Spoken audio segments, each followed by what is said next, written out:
All right, one other thing I want to talk to you about is to try and extend your design. At the moment, I can tell that this is just a font that you've downloaded and we've used it.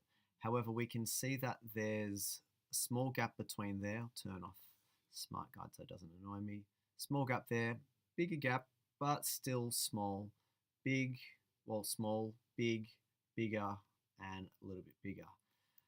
If I type, regardless of what font I use, I can always get my cursor, place it in the middle, hold Option, and either the left or right keyboard button will allow me to pull things in or send them out.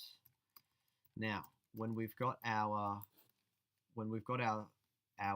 outline font like this, you would have created an outline, or you would have expanded that. So same thing here. If I double click, I can type some more. Otherwise, I can say create outlines, and it's now a path, or doing object expand. Okay, does exactly the same thing. So you would have done that there. However, how do we get this out? We can't ungroup. So you've got to go back into compound path and release. Now you get this thing happening again, which means you need to delete that. But now they're all individual. So we can get this and we can move it across, which is really good. One thing that if you tap on your keyboard, depending on what your keyboard increment is at, mine's at 0.25. If yours is, let's say, 10, if we tap right, that jumps quite a far way across. But if yours is at a lower number, then every tap across is actually smaller, so you can fine tune that even more, which is good. So let's just bring that to a place where I think looks good. So I reckon that needs to be pulled in a little bit more, a little bit more, a little bit more, maybe out. That's not too bad.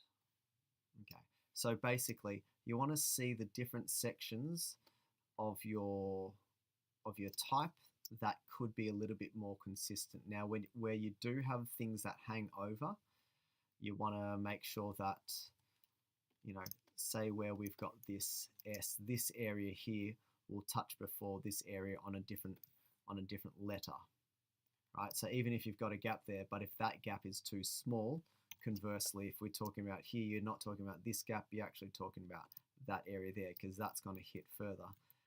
You want to make sure that they are either consistent or in keeping with each other. So right now that K is too far away from that Y for me, and it's not in, kind of not in keeping with everything else. Plus I see that the top of the Y there on the X height, and for me, I either want that to really either hug that area so it kind of goes down, and same for here, I reckon that O could almost come up in size a little bit, cancel, or come up, right?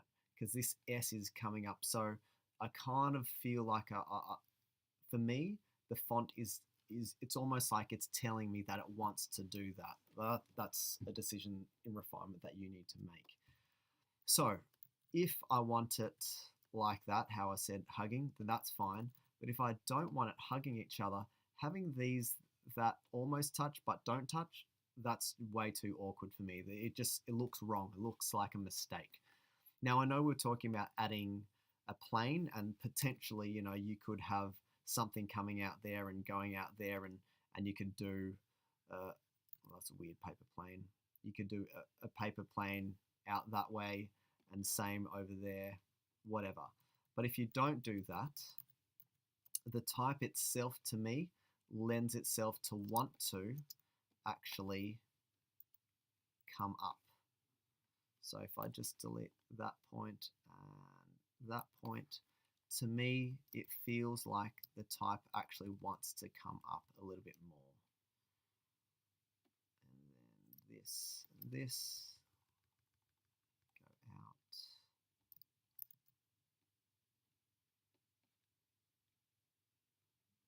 Come on. There's probably a couple of way too many points in there. Don't need that, don't need that.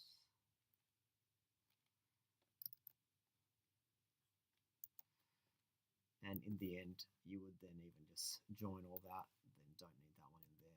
That can be extended out. All these ones can pretty much just go.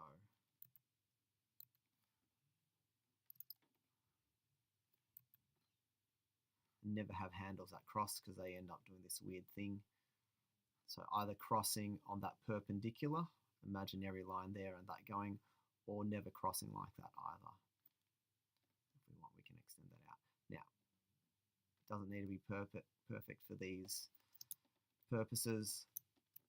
And sure, that looks way too long now in the X height, so that you would have to minus a couple of those points in here and then bring it all up, which is fine.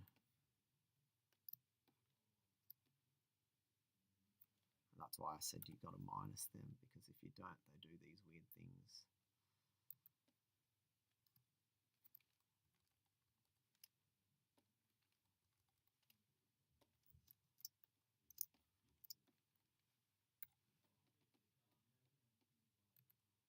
So this to me feels a little bit more refined and considered. And I'm not saying that because I did it. I'm saying that it feels a little bit better worked than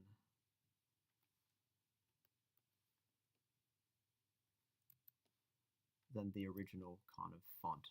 And that's fine, because that's what we're supposed to do as designers. We're supposed to look at something raw and be able to transform it into what we need it to be later on.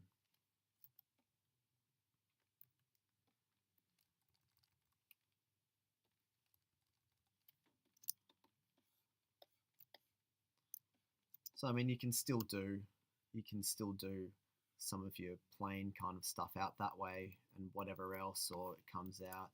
And like I said before, you could still have this, that it does dip a little bit more and these go up.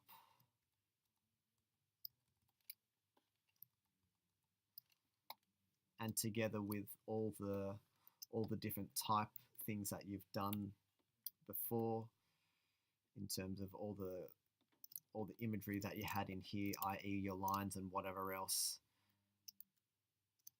you can still have them. And now for me, there's still too much of a gap, so I'd bring them closer.